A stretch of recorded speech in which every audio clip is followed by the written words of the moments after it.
네, 9월 부모학교 때 교장 선생님께서 이제 2학기 때는 좀 우리 학부모님들 가운데서 이 자리에 섰으면 좋겠다고 말씀하실 때 저는 여기 참석은 못했었고요. 유튜브로 봤거든요. 그래서 그거 좋겠다. 근데 그게 저에게 올 줄은 생각을 못하겠습니다. 시간이 많이 갔기 때문에 빨리 시작하도록 하겠습니다. 저는 미신을 섬기던 할아버지 밑에서 자랐어요. 이남 육녀의 막내딸로 자랐습니다. 그래서 할아버지께서 미신을 섬기셨기 때문에 교회에 갈 수 없는 그런 환경이었는데 할아버지는 저를 되게 이뻐하셨어요. 그래서 제가 5살쯤부터 교회를 나가게 됐어요. 저희 언니 오빠들한테는 불가능한 일이었거든요. 근데 저는 그게 허락이 됐던 거예요. 근데 할아버지가 저를 유난히 이뻐하셔서라기보다는 아마 이제 막내고 또 여자아이고 하니까 뭐 제가 교회 나간들 우리 집안에 무슨 영향력을 미치겠나 하는 그런 마음이 더 있으셨던 것 같아요. 근데 할아버지의 그 생각은 오산이셨어요. 저는 중학교 2학년 때 성령세를 받고 뜨겁게 주님을 만난 후에 제가 여자로서 주님을 위해서 헌신할 수 있는 게 어떤 걸까? 근데 그게 저는 사모라고 생각을 했어요. 그래서 그때부터 제 꿈은 사모였고요. 지금은 사모가 되었습니다. 그리고 주 예수를 믿으라 그리하면 너와 내 집에 구원을 얻겠다는 그 약속의 말씀을 믿고 가족 복음화를 위해서 기도할 때 지금은 저희 팔남매 그리고 저희 부모님이 다 예수님을 믿게 되었고 또 더 감사한 거는 저희 딸이 6인데요. 저를 포함해서 4명이 사모가 되었습니다. 그래서 그때 당시에 저희 시골교회 목사님께서 저희 할아버지 너무 잘 아시니까 다른 집은 다 예수 믿어도 저 집은 예수 못 믿을 거라는 말이 제 귀 전에 들려왔어요. 근데 사실은 그 목사님의 그 말씀이 저의 이 심장 가운데 불을 일으켰던 것 같아요. 하나님의 말씀이 옳은지 목사님의 말씀이 옳은지 좀 기도해보고 싶었던. 그래서 지금은 저희가 하나님의 은혜를 많이 누리고 있는 가정입니다. 제가 저희 어머님에 대해서 친정엄마에 대해서 좀 말씀을 드리고 싶은데 왜냐하면 이 어머님이 저희 인생에 많은 영향력을 미치신 분이고 그리고 제가 자녀 양육에 있어서 영향을 받은 분이시기 때문에요. 저희 어머니는 고아로 자라셨어요. 그리고 그러니까 초등학교 교육도 제대로 못 받으신 분이십니다.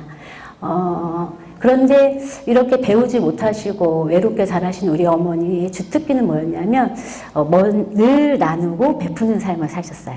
그래서 시골에 저는 아주 깡촌에 여기 와서 알게 됐는데 저도 강원도 춘천 출신입니다.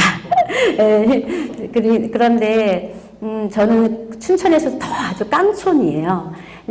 거기서 지냈는데 그때 당시만 해도 가마솥에 밥을 했고 저희가 팔남매니까 얼마나 대식구겠어요. 그리고 할아버지 할머니 다 모시고 살았는데 나그네와 객들이 머무는 곳은 저희 집이었어요. 그리고 지나가는 거지들이 밥상을 받는 집은 저희였고 그리고 아직도 기억이 나요. 이제 가마솥에 밥을 하시는데 늘 많이 하시는 거예요. 그러니까 저희 언니들이 엄마는 이게 밥 대중을 못 하시냐고 찬밥 먹기 싫은데 왜 이렇게 밥을 많이 하냐고 하면 저희 어머니께서 그때 당시만 해도 이렇게 뭐 시골에 간식거리 같은 게 없잖아요. 그러니까 나그네와 객들이 왔을 때 줄 밥이 있어야 되는데 줄 게 밥하고 김치밖에 없는데 이거라도 그들을 위해서 준비해야 된다고. 그런 어머니셨어요. 저희 집에 어떤 손님들이 왔다 가도 그분들을 그냥 보내시지 않으시고 푸성기라도 뭔가 손에 쥐어주고 보내시는 그런 어머니셨습니다. 제가 어렸을 때는 그런 걸 잘 몰랐는데 제가 자라고 저의 영적인 성장이 일어나기 시작하면서 저희 어머니 그렇게 무식하고 배우지 못하신 우리 어머니를 통해서 하나님께서 저에게 큰 믿음의 유산을 물려줬다는 것을 깨닫게 되었어요. 사도행전 20장 35절 말씀에 범사에 너에게 모범을 보였나니 곧 이같이 수고하여 약한 사람들을 돕고 또 주 예수의 친히 말씀하신 바 주는 것이 받는 것보다 복이 있다 하심을 기억하여 할지니라. 저희 어머니는 그때 당시 예수님을 알지 못했지만 이미 이 말씀을 실천하고 계신 분이셨습니다. 하나님께서는 부모 없이 자랐던 우리 어머님의 그 결핍을 통해서 가난하고 외롭고 고통받는 이웃들의 아픔을 볼 줄 아는 눈을 선물하셨고 그 아픔에 반응할 줄 아는 사랑의 사람을 만들어내셨습니다.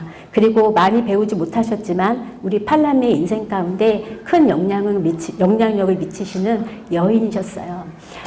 저는 사실 자녀가 아까 교장 선생님께서 소개하실 때 셋이라고 소개하셨는데 사실은 넷입니다. 우리 큰아들 주영이를 낳고 그 밑으로 예쁜 딸을 출산했었어요.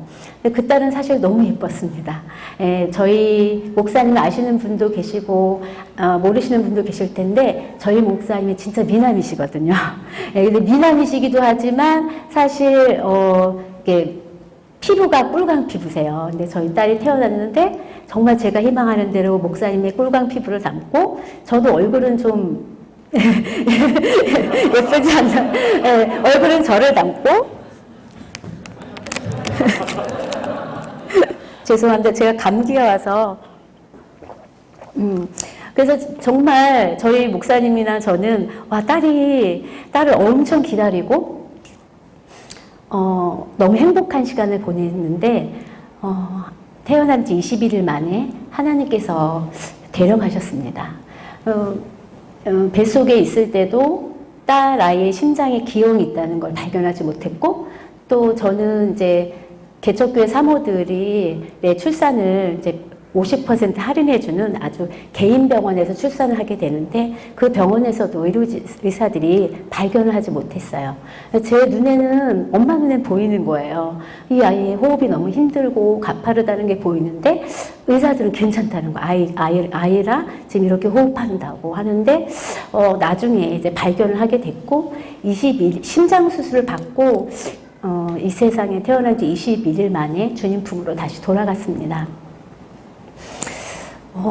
우리 딸이 저에게 남기고 간 선물이 있는데 두 가지가 있어요. 첫 번째는 자식을 먼저 보내는 마음이 어떤 것인지 공감할 수 있는 그런 마음을 주셨습니다. 그리고 두 번째는 우리가 태어나는 것엔 순서가 있지만 돌아가는 것엔 순서가 없다는 걸 이론으로는 알고 있지만 그걸 제가 실제로 피부로 실감하면서 떠나보냄에 대한 준비를 해야 되는 마음들을 갖게 해줬어요. 그때 당시에 저희 목사님께서 전도사 시절을 보냈던 교회는 유난히 자녀를 먼저 보낸 슬픔을 가진 가정들이 많이 있었어요. 특히 장로님 가정만 해도 3가정이 있더라고요. 어떤 가정은 수석 장로님 가정이었는데 딸을 8부 낳고 그 다음에 9째로 늦둥이로 아들을 낳은 거예요. 그러니까 얼마나 귀한 아들이었겠어요. 근데 그 아들이 결혼을 앞두고 약혼녀와 함께 비행기 추락사고로 하늘나라로 갔습니다. 그 장로님은 아침에 일어나면 정처 없이 떠도시는 게 그분의 삶이셨어요. 그때 당시. 권사님도 너무 힘들어 하셨어요. 근데 제가 그분들의 위로자가 될 수 있도록 그리고 그들의 손을 잡고 그들과 함께 울어줄 수 있는 그런 공감의 마음을 저에게 가질 수 있게 해주셨어요. 그리고 어떤 또 장로님 가정은 뇌종양으로 자녀를 잃고 저희 가정과 함께 입양을 했던 그런 가정도 있습니다. 두 번째로 저에게 남기고 간 그 선물, 그걸 통해서 저는 내 자녀를 주님이 부르시면 언제든지 내어놓을 준비를 해야겠구나. 이런 삶을 그때부터 좀 다짐했던 것 같아요. 그 딸의 장례식을 마치고 몸을 추스리고 있을 때 주님께서 저에게 입양을 하라는 마음을 주셨어요. 근데 사실 저희는 입양을 생각하고 있었어요. 근데 입양의 시기는 저희가 너무 힘들고 신학생이고 하니까 이제 단독 목회를 시작하고 안정적이 됐을 때 이제 입양을 하면 좋겠다 생각했는데 지금 그때 상황은 저희 목사님은 총신대학원이셨고 기숙사 생활을 하셨고 저는 지하에서 저희 아들과 살고 있었단 말이에요. 근데 사람들이 뭐라고 할 것 같은 거예요. 그렇게 가난하고 지하방에서 살면서 입양을 해서 키우면 그 아이가 싫어할 수도 있지 않겠나? 그 그 아이한테 좋은 것일까? 이런 생각들 할 것 같은 마음들이 제 안에 너무 많이 들었어요. 그래서 하나님 지금 상황이 이렇고 이렇지 않습니까? 제가 주님께 그럴 때 너가 완벽하게 준비돼서 한다면 네가 했다고 고백하겠지만 지금 이 상황 가운데 네가 순종함을 통해서 내가 해나가는 것을 보여주겠다라는 그런 마음을 주셨어요. 그래서 제가 저희 목사님한테 그 얘기를 나눴는데 목사님이 처음에는 저한테 화를 내시더라고요. 딸의 보낸 아픔을 채 가지지도 않았는데 어떻게 그런 생각을 할 수 있냐고 저한테 얘기를 하셔서 그래서 목사님 우리 함께 기도해 보자고 그리고 목사님도 기도하시면서 하나님께서 같은 마음을 주셔서 저희가 그때 공개 입양 가정이 되었습니다. 지금 예비사관에 있는 우리 큰딸을 입양하고 4년 후에 또 둘째 딸을 입양을 했어요. 입양을 했던 이유는 두 가지였습니다. 첫째는 우리 딸이 외로울까봐 동생을 만들어주고 싶었고 두 번째는 우리 큰딸도 입양의 과정을 못 보잖아요. 제가 3개월 됐을 때 이제 큰딸이 저희 가정에 왔거든요.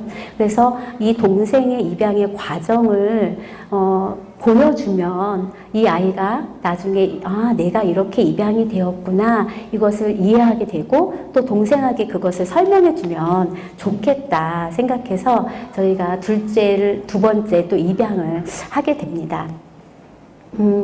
이 아이들 입양을 하면 내가 낳은 자녀와 또 입양을 한 자녀와 차별이 없느냐, 어떻게 마음이 똑같냐 이런 질문을 참 많이 하는데 정말 그런 생각이 없이 길렀던 것 같아요. 그리고 이제 셋째 아이가 오면서 저는 홈스쿨을 시작을 했어요. 그러니까 아까도 제가 저희 가정이 일대 신앙이다 보니까 저는 영적인 좀 욕심이 있고 좀 고집이 있고 약간 야성이 있게 신앙생활을 했습니다. 근데 그래서 아이들도 잘 양육하고 싶은 거예요. 홈스쿨도 잘 해보고 싶고 해서 정말 열심히 했어요. 가정 예배 매일 드리고 우리 큰아들 같은 경우는 매일 자기 나이만큼 성경 읽히고 그리고 월요일마다 홈스쿨 코어 모임에 늘 가서 같이 견학을 다니고 그런데 사실 저는 굉장히 율법적이고 완벽주의적인 엄마였어요. 애들이 저랑 24시간 있으면서 이렇게 열심히 하면 충만해야 돼, 은혜가 더 돼야 되는데 애들이 좀 더 힘들어지는 것 같은 거예요. 그래서 저는 또 24시간 아이들과 붙어 있다 보니까 이제 저의 실체가 다 드러나기 시작하는 거예요. 어느 날은 제 입에서 이렇게 욕이 나오더라고요.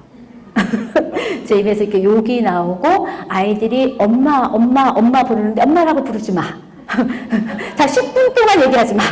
막 이제 이러면서 제가 아까 우리 희망이 어머니 간증하시는데 사랑이 안 된 적이 없다고 간증하실 때 제가 엄청 저는 사랑이 안 돼서 지금 매일 싸우는 사람인데 그러니까 제가 이게 자녀 교육이 안 되는 거예요. 왜냐하면 제 실체가 막 드러나기 시작을 하니까 말빨이 안 서잖아요. 말빨이 안 서니까 이 자녀 양육이 안 되는 거예요. 그래서 이 홈스쿨을 하면서 제가 느꼈던 건 자녀 양육이 문제가 아니라 나 한 사람 주님 앞에서 바로 서는 거 이거 먼저 해야 되는 거구나. 하나님께서 이 자녀 양육을 통해서 지금 나를 빚어가시는구나. 나를 깨어지게 하시는구나. 이것들을 이제 제가 깨닫기 시작해요. 언제 한 번은 저는 시어머니를 모시고 살았어요. 근데 거의 단칸방 수준에서 이제 신혼방을 차렸는데 거기서 시어머니 모시고 살았는데 우리 어머님의 주특기가 며느리 물건을 만지는 거였어요. 근데 제가 그게 너무너무 싫은 거예요. 제 어떤 공간에 침범당하는 게 사실 너무 싫더라고요. 그리고 막 싱크대 이런데 물건을 제가 정리를 해놓는데 다른 곳에 옮겨 놓으시는 거예요. 이게 너무 힘들었어요. 근데 그러니까 이게 이제 고스란히 제 얼굴에 이제 드러난 거죠. 그러니까 저희 아들이 어릴 땐 그런 말 안 했는데 어느 날 그러더라고. 엄마 할머니 싫어해? 엄마 할머니 싫어하지? 얼굴이 다 드러나니까. 제가 그래서 제가 주영이 눈높이로 제가 앉아서 사실은 엄마가 이런 할머니 이런 부분 때문에 엄마가 사실 너무 힘들어. 힘든 게 사실이야. 그런데 엄마도 할머니를 용납하려고 많이 애를 쓰고 있는데 엄마 얼굴에 이렇게 드러나서 너한테 너무 미안하다. 근데 엄마를 위해서 기도해 줄 수 있겠냐고. 제가 그렇게 고백할 수밖에 없는 거예요. 제 수치가 드러날 때마다. 근데 아이들은 정말 너무 순수하잖아요. 우리는 아이들을 비난하고 우리는 아이들을 판단하는데 아이들은 제가 그렇게 솔직하게 고백할 때 그렇구나. 엄마가 그래서 힘들었구나. 네, 알겠어요. 엄마. 제가 엄마를 위해서 기도해 드릴게요. 그리고 제 손을 잡고 기도해 주더라고요. 그래서 저는 지금도 그렇지만 아이들에게 참 많은 것을 배웁니다. 그리고 우리 아들에게, 우리 딸에게 제가 하는 말이 있어요. 넌 엄마보다 100배 낫다. 엄마가 엄마이기 때문에, 권위자이기 때문에 너에게 지금 훈육이라는 것을 하고 있지만 사실은 엄마가 네 나이 때보다 너는 100배 낫다. 이런 말을 정말로 제가 중심으로 고백할 수밖에 없는, 그렇게 저는 너무 부족한 엄마였습니다. 그 직업 10계명으로 유명한 거창고등학교의 전성훈 교장 선생님께서 자녀 교육의 알파와 오메가를 주제로 10만의 클럽 특강을 하셨던 적이 있는데 거기서 어떻게 하면 자식을 잘 키울 수 있습니까의 질문에 그런 말씀하세요. 당신들이나 잘 사세요. 답이 당신들이나 잘 사세요였어요. 그러면서 이렇게 말씀하시는 거예요. 아이와 부모 중에 누가 더 죄를 많이 지었습니까? 누구죠? 부모죠. 그런데 누가 누구를 교육한단 말입니까? 당신들이나 잘 사시오. 저에게 너무 이게 와닿는 이야기인 거예요. 저는 이 홈스쿨의 그 깨어짐의 과정을 통해서 제가 자식을 위해 할 수 있는 것은 정말 많지 않구나. 고아로 자라시고 배우지 못한 우리 엄마는 나에게 너무 좋은 이 섬김의 유산을 물려주셨는데 나는 내 자녀에게 무엇을 물려줄 수 있을까? 내가 아무리 많은 것을 가르친다 한들 그것이 우리 아이들의 인생에 남을까? 그런 생각들을 참 많이 하게 되었어요. 이곳에 계신 부모님들은 되게 훌륭하신 분들이 참 많을 텐데 저는 정말 그런 고백밖에 할 수 없는 그런 엄마입니다.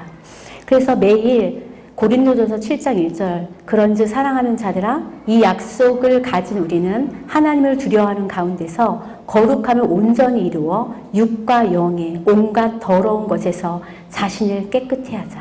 아멘. 내가 자식을 위해서 할 수 있는 가장 좋은 건 하나님 앞에서 나의 신발을 벗고 내가 죄와 싸우기를 피 흘리기까지 싸우며 주님의 거룩의 자리로 나아가는 것만이 내가 자녀를 위해서 할 수 있는 가장 큰 것이라는 마음을 제가 품었습니다. 저는 여전히 지금도 제 안에서 불쑥불쑥 완벽주의가 나오고 저는 여전히 너무나도 부끄러운 것이 많은 그런 엄마입니다. 그런데 제가 한 가지, 내가 나의 죄와 피 흘리기까지 싸울 때 내가 거룩의 자리를 선택하고 사랑을 선택하고 나아갈 때 내 자녀는 그 뒤를 따라서 함께 나와 함께 성장하겠구나 믿습니다. 저는 지금도 교회에서 우리 12명의 아이들과 매일 씨름을 하고 있습니다. 저에게 오는 아이들은요. 조울증, 지능이 느린 아이, 이혼가정 아이들, 우울증. 청년들도 기도를 받으러 오거나 하면 대부분 조울증. 이런 친구들을 만나게 돼요. 근데 그 친구들을 용납하고 그들의 눈높이로 다가가서 그들을 공감해 주는 거는 쉽지 않더라고요. 저희 교회에 한 아이가 지금 3학년짜리 아이가 있는데 이 아이는 엄마 아빠가 이혼을 해서 할머니 손에서 자랍니다. 근데 그 할머니는 치매 초기이고요. 그리고 우울증이세요. 그러니까 이 아이의 기본적인 케어가 안 돼요. 집에 가면 근데 거기에다가 강아지까지 키우는데 냄새가 악취가 얼마나 나는지 바퀴벌레 진동하고요. 청소를 해드리고 싶어도 마음의 문을 열지 않기 때문에 제가 해드릴 수 있는 게 없어요. 그러니까 이 아이가 매일 교회에 오면 이 아이를 케어해 줄 수 있는 게 저의 전부인데, 이 아이는 머리에서요, 이가 툭툭 떨어져요. 그러니까 그냥 이렇게 우리가 석회나 이가 생길 수 있잖아요. 근데 그 수준이 아니라 제가 이제 교회에 들어서면 찬빗으로 머리를 빗습니다. 그러면 50마리, 60마리가 이렇게 떨어져요. 그리고 제가 너무 심하다 싶으면 이제 약국에서 약을 사다가 약을 발라서, 이제 저희 교회는 이제 이렇게 머리를 감길 수 있는 시설이 없기 때문에 발라주고 얼른 집에 가서 머리를 감으라고 해서 보내도 또 한 달이 지나고 몇 주가 지나면 또, 예, 이게 관리가 안 되니까요. 네, 그런 아이가 금요일 저녁이면 저희 목장에 옵니다. 저희 집에, 저희 아이들의 침대에서 뛰어놉니다. 근데 우리 막내딸이 그게 너무 힘든 거예요. 어떤 때는 그냥 이렇게 이가 이렇게 앉아있으면 보여요, 기어가. 이렇게 머리 털면 여기에 떨어져요. 아이들이 이 아이를 수용하고 용납하는 것이 너무나도 어려운 거예요. 근데 사실은 우리 아이들의 그런 모습이 저의 모습이더라고요. 이 아이가 사모님 하고 달려올 때 제가 안 안아주는데 이 울물까봐 이 울물까봐 제가 걱정을 하고 있는 거예요. 저희 아이들 집에서 제가 그 아이를 데려다 머리를 감겨주고 하면, 엄마 우리 비 쓰지 마. 다른 거 사서 써야 돼. 막 우리 아이한테 너무 이제 싫은 거예요. 자기 침대에 올라가는 것도 싫은데 말을 하지 못하는 거예요. 근데 이런 과정을 하면서 참 제 안에 사랑이 없다는 걸 전 너무나도 많이 느끼게 되는 거예요. 제가 마음으로 그래 왔어 라고 앉지만 제가 이가 울물까봐 온전히 안아주지 않는 그런 저의 모습, 그리고 그 아이를 이해하지 못하는 다른 아이들에게 제가 가르치고는 있지만 사실은 제 안에도 그런 마음이 있는 거예요. 이것들이 제가 주님 앞에 기도의 자리로 나아갈 때마다 저를 올리시는 거예요. 하나님 저한테 그러세요. 저는 사실 많이 배우지도 못한 사람이고 제가 뭐 학벌이 좋은 사람도 아니기 때문에 아이들을 가르칠 수 있을 거라는 생각은 안 했는데, 하나님께서 그런 아이들 저에게 보내주십니다. 근데 제가 하나님께 물어요. 하나님, 제가 뭘 해야 될까요? 하나님, 저 두려워요. 제가 잘할 수 있는 게 없는데 제가 뭘 해야 될까요? 그러면 그때마다 하나님 말씀하시기를, 그냥 네 신을 벗고 거룩의 자리로 나아가라. 그러면 그 나머지 것은 내가 할게. 하나님께서 저에게 요구하시는 건 큰 게 아니었어요. 근데 이상하죠? 큰 게 아닌 것 같은데 사실은 뭔가를 가르치는 게 더 쉽더라고요. 온전히 내 중심을 다해서 어떤 한 영혼을 사랑하는 게 정말 저에겐 너무 어려운 일인 것 같아요. 그래서 저는 지금도 하나님의 그 아버지의 마음을 구하고, 그리고 매일 내 안에서 올라오는 나의 육신의 정욕과 싸우고, 하나님 정말 온전히 이 아이들을 사랑할 수 있는 그런 마음을 달라고 제가 기도해요. 제가 얼마 전에 제 이런 마음들을 나누니까 저한테 어떤 분이 그러시더라고요. 사모님, 이제부터 그렇게 기도하지 마. 그 말은 뭐냐면, 제가 늘 이렇게 기도했었거든요. 하나님, 벼랑 끝에 있는 영혼들을 만나게 해주십시오. 하나님, 가장 낮고 천한 자, 다른 사람들이 내 손길이 닿지 않는 그런 자들을 하나님 좀 만나게 해주십시오. 하나님, 우리 교회에 필요한 자가 아니라 하나님 정말로 우리 교회가 정말 주님 필요를 느끼는 그런 사람들을 만나게 해주십시오. 이런 기도를 제가 했었거든요. 그랬더니 사모님, 그런 기도 하지 말래. 그런 기도 하니까 자꾸 그런 사람 온다고. 근데 제가 집에 돌아와서 생각을 해봤어요. 내가 그럼 이런 기도를 하지 말아야 될까? 근데 저는 여전히 하나님께서 원하시는 것은 그런 기도라고 생각을 했습니다. 저는 홈스쿨을 그렇게 마치고 지체 자녀들 학교를 만났어요. 선생님들이 커리큘럼이다라는 그 말씀이 굉장히 인상 깊었습니다. 입학 예배 때 김영민 목사님께서 예전에는 자녀를 스승께 맡길 때 지게에 쌀가마를 이고 가서 스승님 집 앞에서 큰 절을 올리고 그리고 자녀를 맡겼습니다. 우리 다 같이 일어나서 우리 선생님들께 존중의 마음을 다해서 인사를 드리자고 하셨어요. 근데 그때 제가 자녀를 맡기는 부모가 이 자세가 있어야 되지. 그리고 선생님들을 존중하는 그 마음을 놓치지 말아야 되겠다는 생각을 그때 다짐을 했었습니다. 저는 지금 이제 5년째 아이들을 보내고 있는데 보낼수록 더 신뢰가 쌓여가고 있어요. 왜냐하면 제가 그 홈스쿨링을 통해서 하나님께서 저에게 깨닫게 하신 거는 하나님 앞에 깨닫게 하신 게 있잖아요. 하나님 앞에서 나의 신을 벗고 거룩의 자리로 나아가는 것. 그것이 진정한 교육이라는 것을 깨달았는데 이 빛의 자녀들 학교는 학교임에도 불구하고 하나님 앞에서 자신의 것을 다 포기하고 겸손으로 신발을 벗고 살아가시는 많은 선생님들이 계시기 때문이에요. 학교에 부족한 것도 있고요. 좀 불편한 것도 있고 그럴 수 있죠. 근데 저는 이거 하나면 충분하다고 생각했습니다. 제가 저희 아들을 위해서 기도했던 기도문들이 있어요. 하나님, 주영이를 주님의 손에 올려드립니다. 주영이가 세상 가운데서 쌓고 싶은 스펙들이 하나님께 쓰임받기 원할 때 장애가 되는 것들이라면 허락하지 말아주시고 하나님과의 스토리를 많이 쌓아가게 해주십시오. 많은 사람들이 주목하는 곳이 아니라 주님의 시선이 머무는 곳으로, 가장 낮고 천한 곳으로, 가장 낮고 천한 자들을 향해 좁은 문으로 기꺼이 걸어갈 수 있는 용기를 허락하소서. 주님이면 충분합니다라는 고백 하나로 세상 가운데 맞짱 뜰 수 있는 믿음의 아들이 되게 하소서. 그리고 주님을 위해서 순교할 수 있는 특권을 주소서. 제가 이건 하나님께서 시키신 기도 같아요. 그리고 저는 우리 아이를 날마다 언제든지 주님이 부르시면 내어놓을 준비를 했었던 것 같아요. 근데 제가 우리 아들이 이 학교 오기 전에 이런 기도를, 엄마는 너에게 바라는 게 이거야. 엄마는 네가 주님의 일을 했으면 좋겠어. 막 이런 얘기를 하면 우리 아들은 화를 냈어요. 엄마 인생도 아니면서 왜 그렇게 기도하냐고.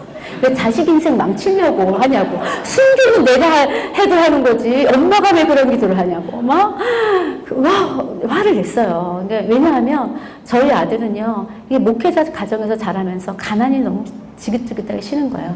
그러니까 어느 날 그러더라고요. 교회 안에, 지금 개척하기 전에, 이제 교회 안에 자기 친구 아빠는 삼성 직원이었어요. 삼성 직원이 거기가 좋아 보였나 봐요.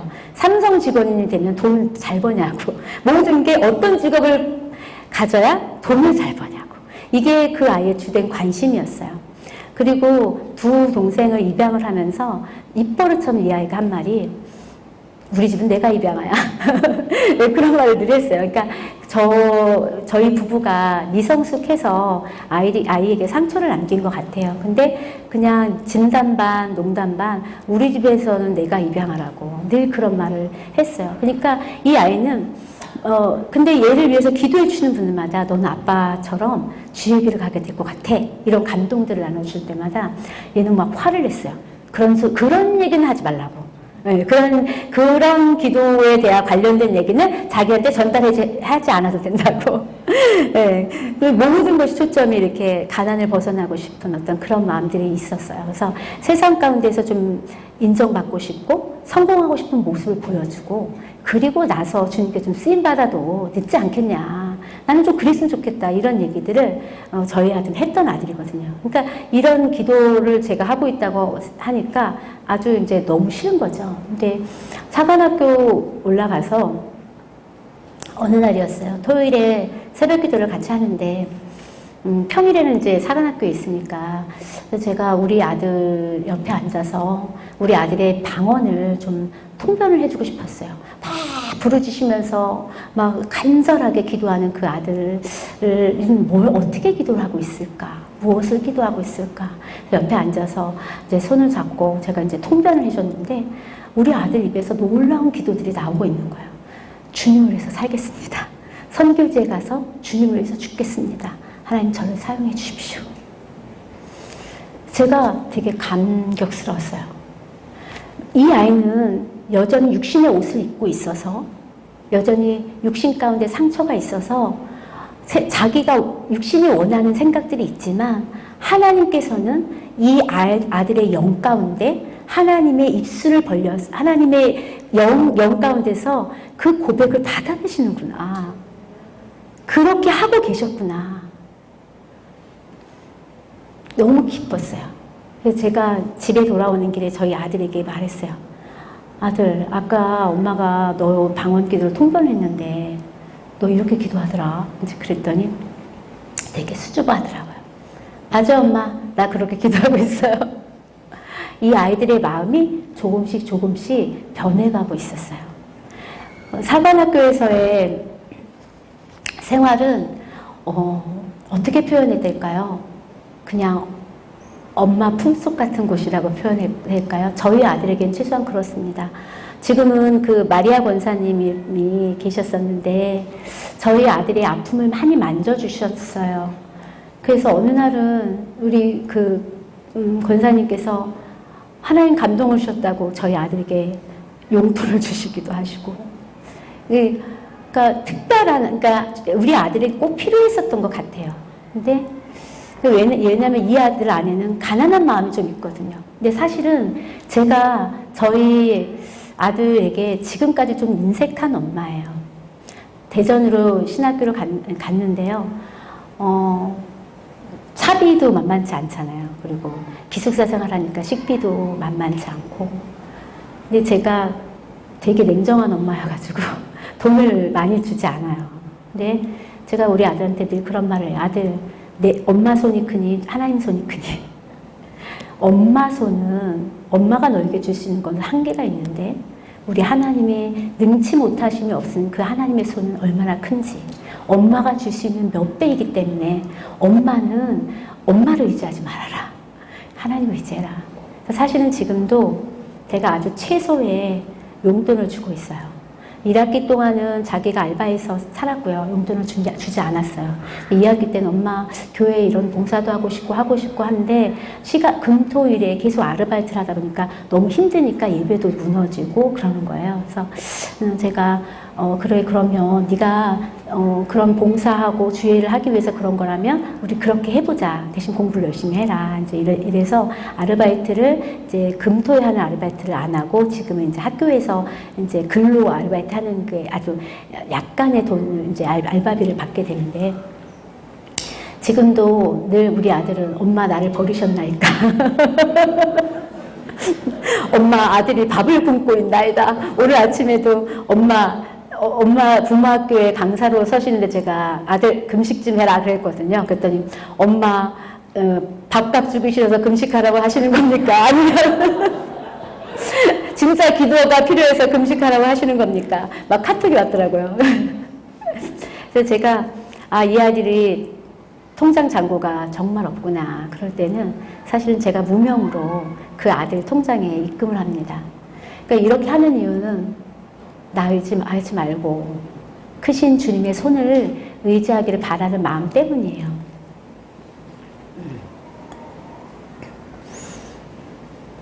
우리 이 아들이 사실은 제가 저희 친정 어머니에게 물려받은 그 나눔의 그 유산들이 저에게도 있다 보니까 나누고 베푸는 것이 얼마나 기쁘고 행복한 건지 우리 희망의 어머니도 계속 말씀하셨지만 그때가 정말 기쁜 거예요. 받는 것보다 제가 줄 때, 제가 나눌 때가 너무나 기쁜 거예요.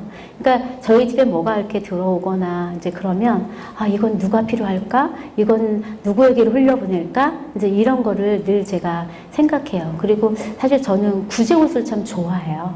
늘 구제 옷을 입고 오늘 제가 입고 온 코트도 그렇고 제가 입은 옷도 이렇게 그냥 주세요. 근데 우리 아이들이 그러더라고요. 엄마, 누가 엄마가 구제옷 입는다고 생각하겠어. 엄마 학교에 올 때 보면 안 꿀려? 그러더라고요.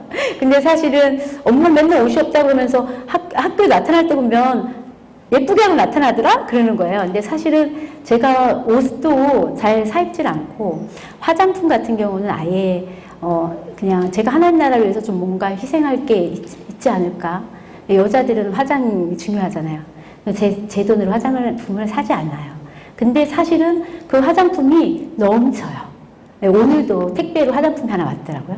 그러면 저는 그거를 또 개척교회 사모님들에게 이제 흘려보내고 그런 기쁨들이 있어요. 제가 사지 않아도 막 어떤 때는 막 지금 70만 원짜리 화장품이 들어오기도 해요. 제가 사면 절대 그런 거 못 사잖아요. 근데 제가 하나님 손에 맡길 때 하나님은 저에게 더 풍성한 것들을 채우시는 걸 저는 늘 경험하는데 저희 아들은 그런 엄마가 싫은 거예요. 그러니까 집에 뭐가 오잖아요. 그러면 다 뜯어놔요. 누구 주지 못하게 하려고. 엄마 드세요. 엄마 좀 드세요. 엄마 좀. 그러면서 그걸 포장지 확 뜯어놓으면 제가 선물할 수가 없잖아요. 그랬던 아들이에요. 그리고 어느 날은 저희 교회 청년이 맨날 사모님 뭐 주면 이렇게 사람들 나눠주니까 우리 아들한테 시켰더라고. 이걸 가져가서 개봉을 한 후에 다 뜯어라. 절대 누구를 줄 수 없게. 그렇게 막 우리 아들이 이제 그랬는데, 사관학교를 졸업할 즈음에 우리 아들 안에 작은 변화들이 계속 일어나더라고요. 상처 입은 자, 연약한 자, 그런 사람들에 대한 그런 마음들이 우리 아들 안에 부어지기를 시작하더라고요.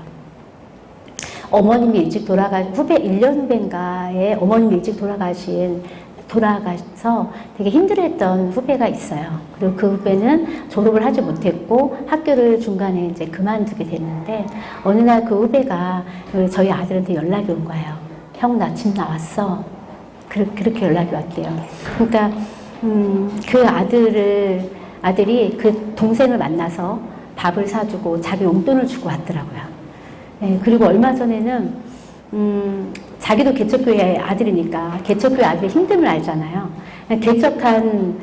개척교회 아들 후배를 만나서 자네 정말 그 길을 가려나 책을 선물하고 그리고 밥 사주고 차를 마시고 왔더라고요.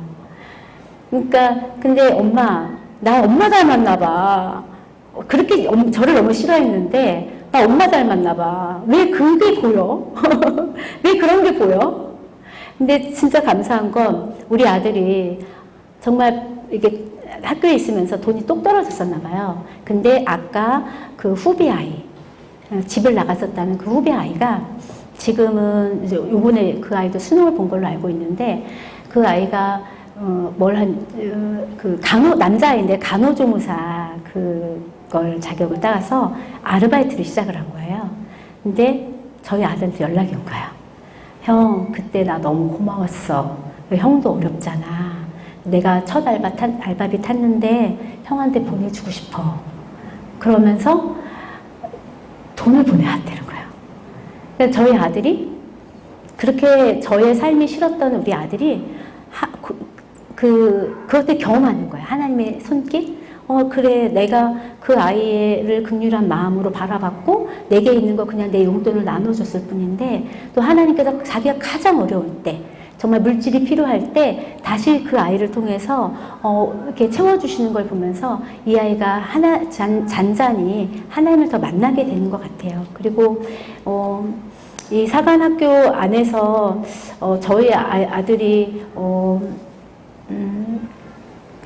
계속 훈련이 됐던 건 선생님들의 삶을 그냥 24시간을 같이 보는 거잖아요. 가족이잖아요. 그런데 선생님들에 대한 어떻게 저렇게 사실 수 있을까? 어떻게 자신을 희생하고 저렇게 사실 수 있을까에 대한 그것들이 이 아이는 계속 난 정말 주님을 사랑하나? 나라면 저렇게 선생님들처럼 살 수 있을까? 계속 이게 울림이 있었나 봐요. 선생님들의 떨어진 신발이 보이고 신발이 지저분한 것 같고 자기 같으면 갈았어야 되는 선생님들의 신발이 여전하고 이런 모습들을 보면서 어떻게 저렇게 사실 수 있을까. 그래서 사관학교는 사실은 그냥 어떤 그냥 뭐라고 표현해야 될까요? 일반적인 교육이 아니잖아요. 그냥 전체 삶이잖아요. 삶의 전부를 보여주는 그런 곳이었습니다. 저희 아들은 아직도 부족하지만 우리 아들은 계속 자라나고 있고 정말 세상의 성공이 아닌 하나님께서 원하시는 정말 세상에서 유능한 자가 아니라 하나님께 인정받는 그런 아들로 계속 성장해 갈 것을 믿습니다. 사실 제가 입양에 관해서도 좀 나눠달라는 말씀을 들었는데 지금 시간이 너무 괜찮을까요?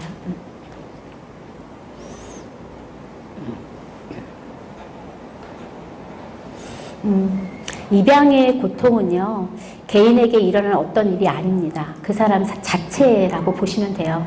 그 고통은 너무나 근본적인 것이어서 그것을 뭘로 묘사하기는 사실상 어렵다고 합니다. 그래서 물론 입양인들이 모두 동일한 방식과 동일한 정도로 상실을 경험하지는 않겠죠. 그렇죠? 학대받은 모든 아이들이 자신의 상처에 같은 방식으로 반응하지는 않으니까요.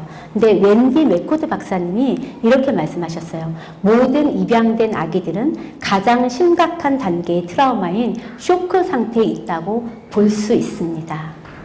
쇼크 상태. 인간으로서 이 입양 아동만큼 더 큰 트라우마를 겪는 사람은 없다고 해요. 입양의 속마음이라는 글을 제가 지금 읽어드리고 싶습니다. 왜 당신은 내가 태어난 이후에 모든 상황을 그렇게 결정해버리고 아무것도 선택할 수 없고 말도 할 수 없는 상태로 나를 홀로 남겨뒀나요? 왜 당신이 가야 할 유배지에 나를 대신 보내버린 건가요? 왜 당신은 온전해질 수 없는 이 자리에 나를 앉혔나요? 왜 나는 내 자신의 행복보다 나를 낳아주신 엄마인 당신의 행복을 더욱 신경 쓰는 걸까요? 걱정이 되어 당신을 찾아 나서는 것은 왜일까요? 나는 잘 지내고 있으니 걱정 말라며 당신을 안심시키고 싶은 것은 왜일까요? 왜 나는 당신이 상황을 이렇게 결정할 만큼 큰 힘을 준 걸까요? 왜 나는 나를 입양인으로 만들어 내 인생을 망쳐버린 하나님께 화를 냈을까요? 실제로는 하나님께서 나의 감정을 보호하려고 당신의 삶 밖으로 나를 데려오신 건데 말이죠. 내가 당신의 모든 상황을 그렇게 결정하도록 두고는 일생 동안 당신의 고통을 기꺼이 짊어지려고 하는 건 왜일까요? 왜 이런 거죠? 제발 누구라도 대답 좀 해주실래요? 제가 입양 엄마로서 양부모로서 이런 질문을 많이 듣습니다. 아이들을 몇 개월에 데려오셨어요? 저희 큰딸은 3개월 만에 왔고요. 둘째 딸은 제가 낳은 딸이 21일 만에 하나님 데려가셨는데 21일 되는 날 저희 집에 왔습니다. 그러니까 굉장히 빨리 온 거예요, 사실은. 그런데 그러면 그렇게 이제 제가 얘기를 하면 그러면 뭐 키운 거나 마찬가지겠네요. 이런 얘기를 많이 하세요. 근데 그렇지 않습니다. 왜냐하면요, 우리가 이게 태교가 되게 중요하잖아요. 근데 사실 대부분 입양 아동들은 미혼모에게서 태어나요. 저희 두 딸도 마찬가지고요. 그런데 미혼모들이 어떻겠어요?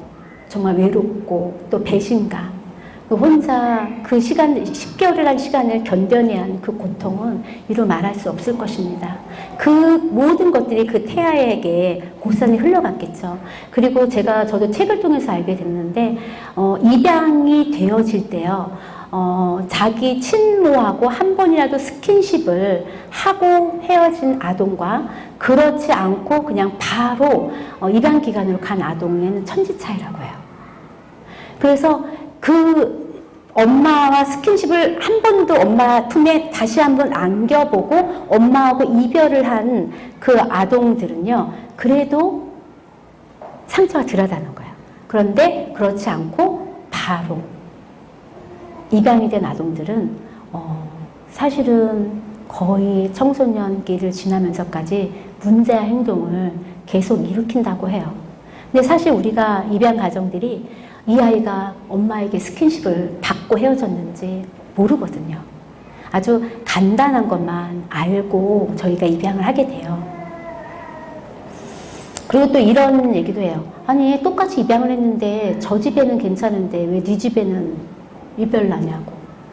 사실 근데 그것들이요, 입양한 엄마에게 굉장한 상처가 돼요. 왜냐하면 내가 뭔가 잘못 키워서 그런가? 내가 뭔가를 잘못해서 그런가? 그런 생각들을 참 많이 하게 돼요. 그래서 홀로 우시는 분들이 있어요.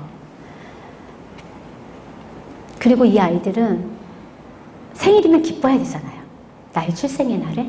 근데 이 아이들은 기쁘지 않아요. 기쁜 마음도 있고, 나를 왜 낳아주셨을까? 나를 왜 낳았을까? 낳지 말지. 그리고 생모에 대한 그리움이 있어요. 결혼기념일이 됐을 때도 기억나겠죠. 자기를 낳아준 생모가. 근데 이 아이들이 차라리 그런 걸 말이라도 할 수 있으면 좋겠는데 이 아이들은 말하는 게 어려워요. 왜냐하면 자기를 사랑으로 지극정성으로 키워준 이 양부모에게 미안하기 때문에 그걸 말할 수가 없어요.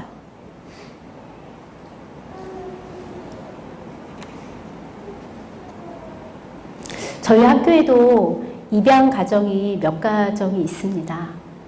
그리고 저도 우리 아이들 보내면서 우리 큰딸이 이곳에 와서 입양에 관련돼서 놀림도 받아본 적이 있고요.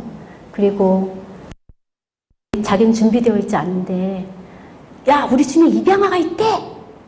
막 이렇게 큰 소리로 학급에서 얘기해서 굉장히 당황을 하고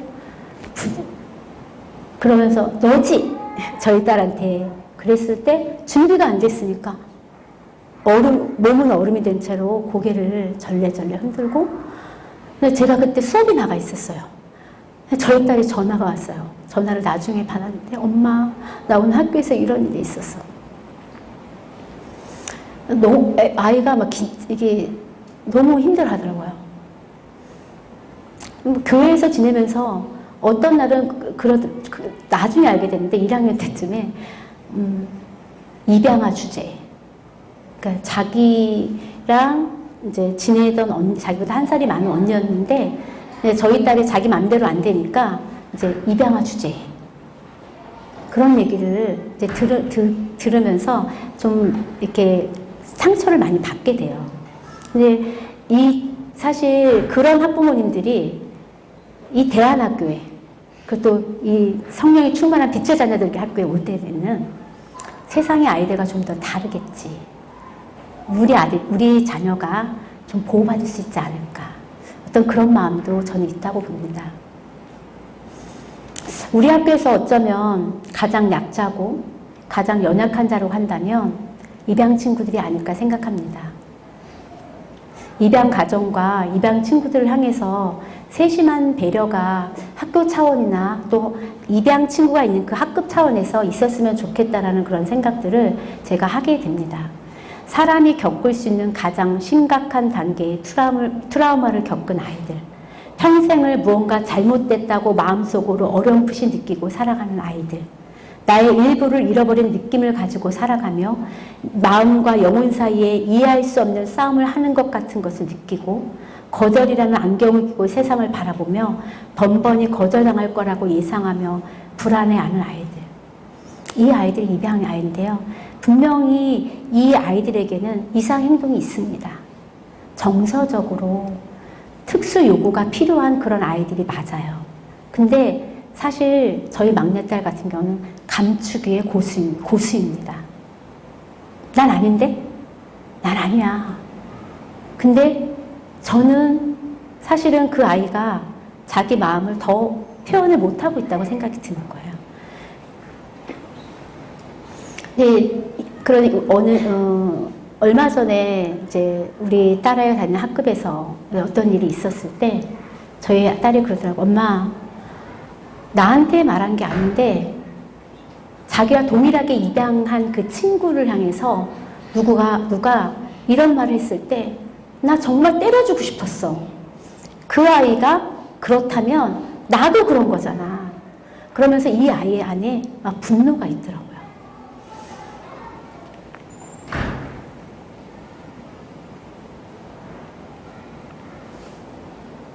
이 아이들 안에 이상행동이 있기 때문에 주변의 친구들이 힘들 수 있습니다. 때로는 그 친구의 이상행동에 상처를 받기도 하고 이해할 수 없고 짜증이 난다고 해도 빛의 자녀들, 학교 친구들은 그 부모님의 공감과 지지를 받으면서 이해해 보려는 노력, 그리고 사랑을 선택하기를 위해 피눈물 나는 노력을 매 순간 선택하면 좋겠다는 그런 마음들이 있습니다. 우리가 그들의 이웃이 되어주지 않으면 누가 되어주겠어요? 가정 가운데서 부모님의 공감과 지지를 받으면서 함께 기도하고 사랑을 선택하기를 훈련한다면 입양 아동들은 이 학교를 안전한 곳으로 느끼게 될 것입니다. 그리고 저는 반드시 치유를 경험하게 될 것이라고 믿습니다. 그리고 또한 매일매일 네가 힘들었구나, 그 친구 때는 힘들었구나 공감 받으면서, 그렇지만 우리 하나님께서 원하시는 것은 무엇일까, 또 지지를 받으면서 우리가 정말 사랑을 선택하고 나아갈 때 그 사랑을 선택한 빛의 자녀들 아이들은 단단한 인격을 갖게 될 것이고 사랑의 사도가 될 것이라고 믿습니다. 사랑 자체가 강한 것이 아니라 사랑을 하기 위해서 기울이는 피눈물 나는 노력이 강한 것이 아닐까요?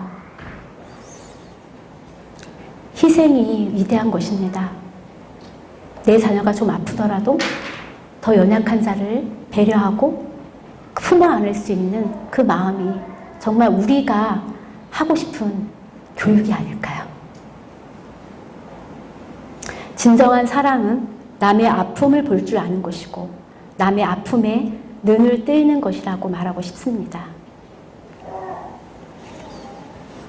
이 시간 저는 마치고요. 찬양 하나 해도 될까요? 원하고 바라고 기도합니다. 찬양하고 기도했으면 좋겠습니다.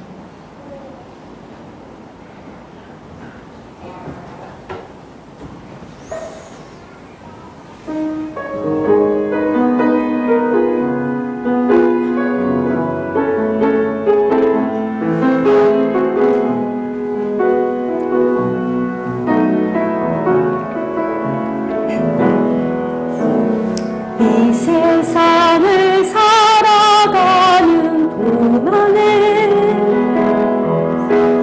나의 힘을 의지할 수 없으니 기도하고 낙심하지 말 것을 주께서 산 소망이 되시니라. 하나님의 꿈이 나의 비전이 되고 예수님의 성품이 나의 유격이 되고 성령님의 권능이 나의 능력이 되길 원하고 바라고 기도합니다. 주의 길을 걸어가는 동안에 세상에 의지할 수 없으니 감사하고 낙심하지 말 것을 주께서 참 기쁨이 되시